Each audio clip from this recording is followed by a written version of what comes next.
Halo semua Nana, apa kabar? Kita kembali lagi belajar ya. Kesempatan kali ini kita akan belajar yaitu pelajaran tematik kelas 4, tema 2, subtema 1, yaitu mata pelajaran IPS, Ilmu Pengetahuan Sosial. Kira-kira itu tentang apa?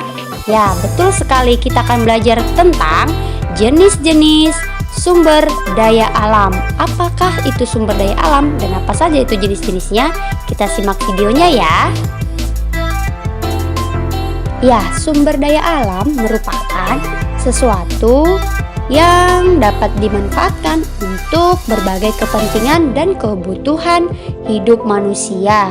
Dengan adanya sumber daya alam ini, manusia dapat anak-anak untuk memenuhi kebutuhan hidupnya, begitu ya.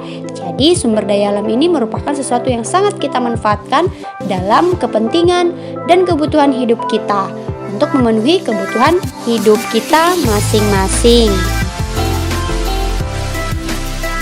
Berdasarkan keberadaan dan kelestariannya, sumber daya alam atau kekayaan alam dibedakan menjadi dua. Apa sajakah itu? Yang pertama, sumber daya alam yang dapat diperbarui, dan yang kedua, sumber daya alam yang tidak dapat diperbarui. Yang pertama, sumber daya alam yang dapat diperbarui. Artinya, sumber daya alam yang keberadaannya di alam selalu tersedia, dapat didaur ulang atau dapat dihasilkan kembali. Jadi sudah tahu ya, sumber daya alam yang dapat diperbarui ini artinya keberadaannya di alam selalu tersedia dan dapat didaur ulang ataupun dapat dihasilkan kembali. Kira-kira apa saja contohnya? Nah, berikut ini contoh-contoh sumber daya alam yang dapat diperbarui. Yang pertama, udara. Udara merupakan sumber daya alam yang sangat penting bagi manusia. Manfaat udara yang paling penting adalah untuk bernapas. Selain itu, udara juga dapat dimanfaatkan untuk berbagai keperluan seperti transportasi dan energi atau pembangkit listrik tenaga angin. Kemudian, contoh yang kedua sumber daya alam yang dapat diperbarui yaitu air. Indonesia sangat kaya akan sumber daya alam karena sebagian besar wilayahnya adalah perairan. Air dapat dimanfaatkan untuk berbagai keperluan. Contohnya, jalur transportasi, pengairan sawah, perikanan, dan pembangkit listrik tenaga air atau PLTA. Dan contoh yang ketiga, tanaman.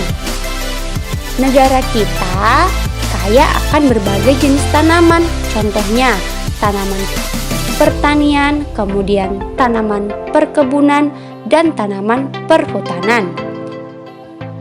Contoh tanaman pertanian misalnya padi dan jagung. Contoh tanaman perkebunan misalnya kelapa sawit, kemudian teh dan coklat. Dan contoh tanaman perhutanan misalnya yaitu jati.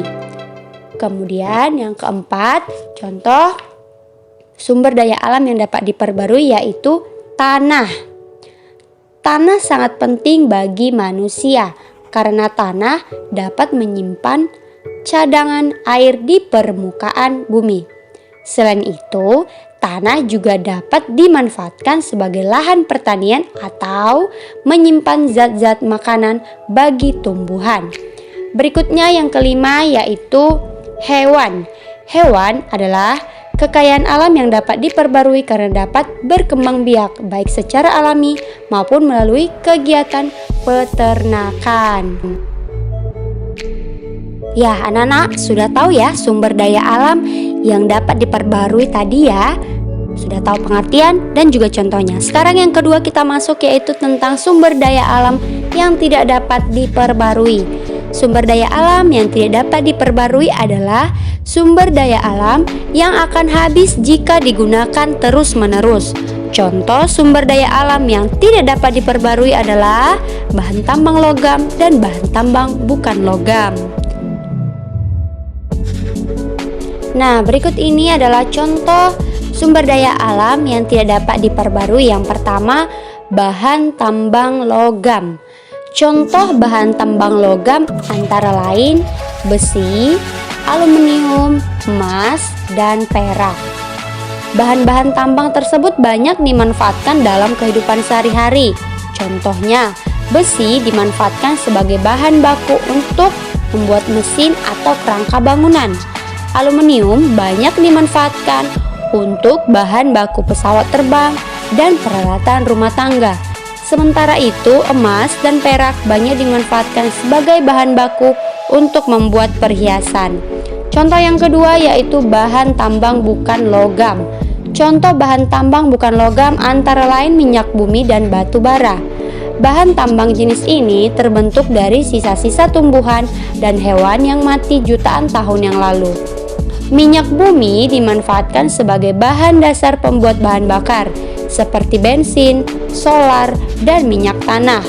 Minyak bumi batu bara banyak dimanfaatkan sebagai bahan bakar untuk berbagai keperluan. Nah, jadi anak-anak sudah tahu ya, contoh sumber daya alam yang tidak dapat diperbarui ada dua tadi, yaitu bahan tambang alam dan bahan tambang bukan logam. Baiklah anak-anak, semoga dengan materi penjelasan hari ini tentang jenis-jenis sumber daya alam, anak-anak boleh paham dan mengerti. Dan Ibu akan memberikan contoh atau latihan soal. Silakan dikerjakan dari materi penjelasan yang telah Ibu jelaskan ya. Cukup sekian untuk materi kita. Berikut ini contohnya, Ibu akan bacakan contoh soalnya ya. Nah, berikut contoh soal latihan untuk anak-anak boleh kerjakan di buku catatannya. Yang pertama itu, berdasarkan keberadaan dan kelestariannya, sumber daya alam dibedakan menjadi dua, yaitu apa saja tadi anak-anak? Telah Ibu jelaskan ya. Kemudian yang kedua, tuliskan pengertian sumber daya alam yang dapat diperbarui. Apa itu pengertiannya? Juga sudah Ibu jelaskan. Yang ketiga, tuliskan contoh sumber daya alam yang dapat diperbarui. Contohnya tadi ada Ibu sebutkan 5, jadi silahkan dituliskan kelima-limanya ya. Kemudian berikutnya, tuliskan pengertian sumber daya alam yang tidak dapat diperbarui. Dan contoh soal nomor 5. Itu nomor 5 ya, yang benar ya anak-anak ya. Jadi ada 5 soal. Tuliskan contoh sumber daya alam yang tidak dapat diperbarui. Tadi contohnya ada 2 sumber daya alam yang tidak dapat diperbarui, yaitu bahan tambang logam dan bahan tambang bukan logam. Baiklah anak-anak, terima kasih. Semoga anak tetap semangat.